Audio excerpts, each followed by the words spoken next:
and thank you for listening to today's episode of JATCast, the official podcast of the Journal of Athletic Training. I'm your host, Luke Donovan. For this second episode of the month, I will discuss another article from the recent issue of JAT titled Neuroplasticity in Corticolimbic Brain Regions in Patients After Anterior Cruciate Ligament Reconstruction by Dr. Shelby Baez and colleagues from Michigan State University and the University of Kentucky. As a reminder, the article discussed today can be found on the JAT website, natajournals.org, and please remember that all content from JAT is open access to all readers thanks to the funding from the National Athletic Trainers Association. First step, surveying the scene.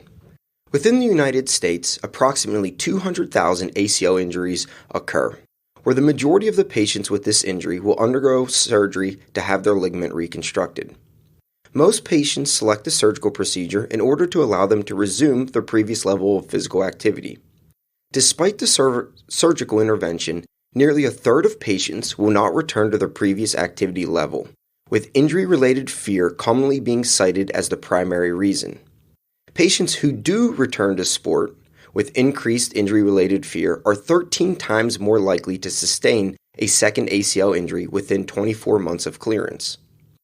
In addition to increased injury-related fear, patients following ACL reconstruction may also experience synaptic connections in functional networks, a process known as neuroplasticity. In select sensory motor brain regions, previous work suggests that brain activation profile of patients who underwent ACL reconstruction may indicate a visual motor strategy preference over a sensory motor strategy to engage in knee movement, as evident by increased activation in the contralateral motor cortex, lingual gyrus, and ipsilateral second somatosensory area, as well as diminished activation in the ipsilateral motor cortex and cerebellum when compared to healthy match controls during a knee flexion extension task. Interestingly, the authors noted that the second somatosensory area is a region of the brain that is activated in response to a painful stimulus. However, during this specific motor task in which brain activation was being recorded, the participants reported no pain, suggestive of psychological factors coinciding with the peripheral neural adaptation. Therefore, injury-driven neuroplastic events in the corticolimbic system areas, an area that processes emotions, may have occurred and may explain heightened injury-related fear associated with patients after ACL reconstruction. Having a better understanding of the mechanisms that contribute to injury-related fear may lead to interventions and return-to-sport criteria that better targets this sensory perceptual impairment. Therefore, the purpose of the study was to identify brain activation patterns underlying the neural substrate of injury-related fear during a visually based picture imagination task in individuals with ACL reconstruction and healthy controls. As a secondary analysis, the investigators aimed to determine whether the type of imagery, sport-specific, or activities of daily living influence brain activity. Brain activity was assessed using a functional MRI that measured the blood oxygen level dependent known as BOLD percentage signal changes in the corticolimbic brain regions. 12 female participants who underwent ACL reconstruction that were cleared for full activity and 12 healthy match controls participated in this study. Participants underwent a functional MRI scan. During the scan, participants first asked to focus on a visual fixation cross to allow for the participants' hemodynamic response to stabilize to a baseline level. Participants were then presented with 40 pictures that depicted sporting tasks such as jumping, running, hopping, as well as 20 pictures of activities of daily living, tasks such as sitting, reading, and grocery shopping.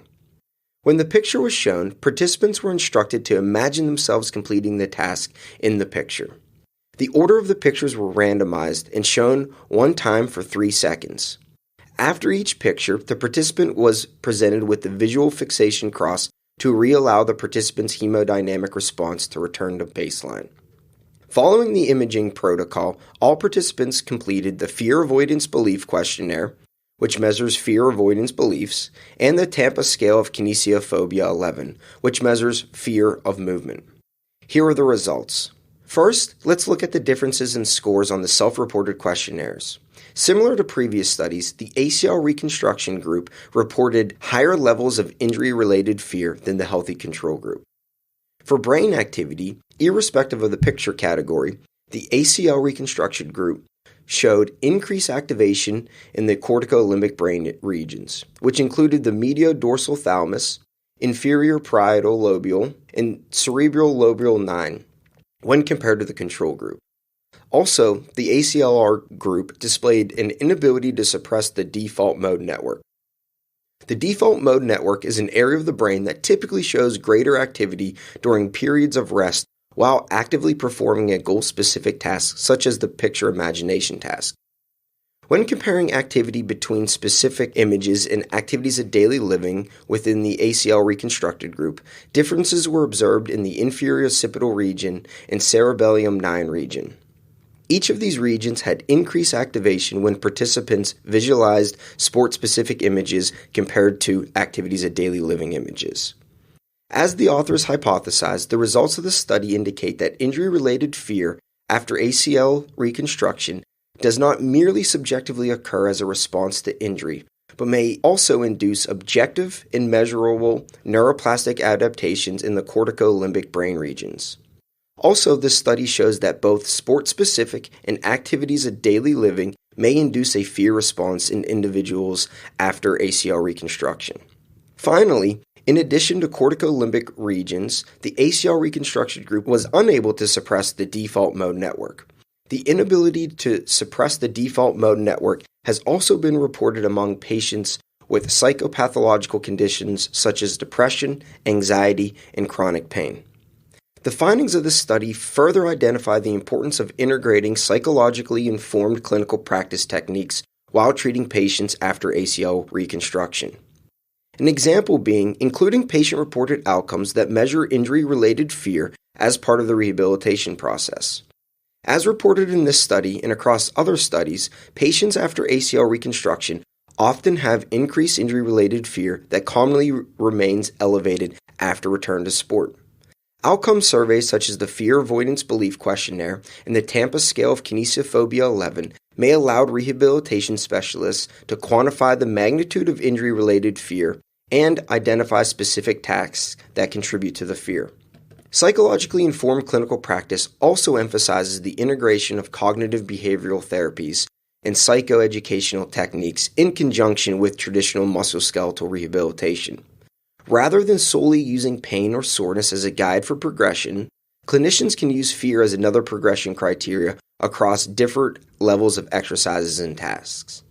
In this instance, the goal would be to decrease the fear as the patient progresses through a given exercise or task, which in return may not only decrease injury-related fear, but also induce neuroplasticity in the corticolimbic regions, so the activation patterns within this region more closely resemble that of individuals with no injury history. Well, that's it for today's JATCast. Please remember to rate and subscribe to the podcast, which is available on iTunes, Google Play, Spotify, YouTube, and Stitcher. You can find out more information about upcoming podcasts and other JAT events on Twitter, Facebook, and Instagram at JAT_NATA. Thank you for listening and keep a lookout for next month's JATcast.